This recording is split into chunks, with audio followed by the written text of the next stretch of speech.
Mmehadaa wa Kenya, msema uongo na mmeshindwa.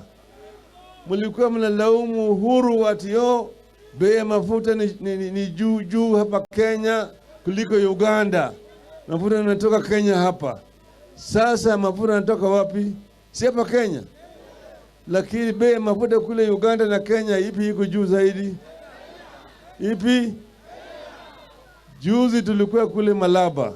Wakatuambia sisi wanakwenda kutafutua mafuta Malaba ya Uganda. Baadaye tukaenda huko Busia mwenyewe. Watu natoka Busia Kenya kwenda kununua mafuta Busia Uganda. Manake bei ya Uganda iko chini kuliko ya Kenya. Lakini hiyo mafuta imetoka hapa Kenya. Sababu gani? Kile kitu Museveni anaitwa inefficiency ya Kenya, yani ufisadi ya Wakenya. Inafanya gharama ya maisha ipo wapi? Hiyo wapi? Hiyo commission ambayo jamaa wanakula kwa mafuta ndio sababu bei mafuta yanakuwa juu zaidi. Na hii itazidi kuwa namna hiyo.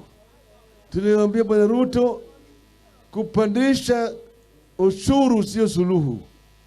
Ushuru utapandisha, lakini kama hii nyungu inavuja hakuna haja. Sisi tulipoingia kwa serikali na Kibaki tukapata kama nyungu ilikuwa iko hakuna chochote. Hatukulaumu Moi. Tuliingia mara moja na hii na tukaangalia vile kufanya. Tukaangalia hii nyungu hii ilikuwa inavuja. Ilikuwa na vitundu. Hata ukiingiza ninda yake na hii inatoka tu chini. Imetoboka. Sasa hiyo ndio inafanyika. Wakati hii ni namna hiyo. Sisi tulienda tukaziba zile mianya pale ambayo ilikuwa inavuja. Tukaziba. Wale wezi ambao walikuwa naiba pesa serikali, wengine tukashika tukapeleka jela. Wengine tukafuta kazi. Nyungu ikaanza kujaa, ikajaa kabisa. Kwa hivyo tulimwambia Ruto hakuna kitu mbaya na ushuru wakati hii.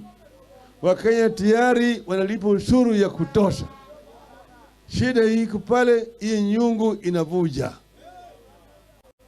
Hiyo nyungu ifanya nini?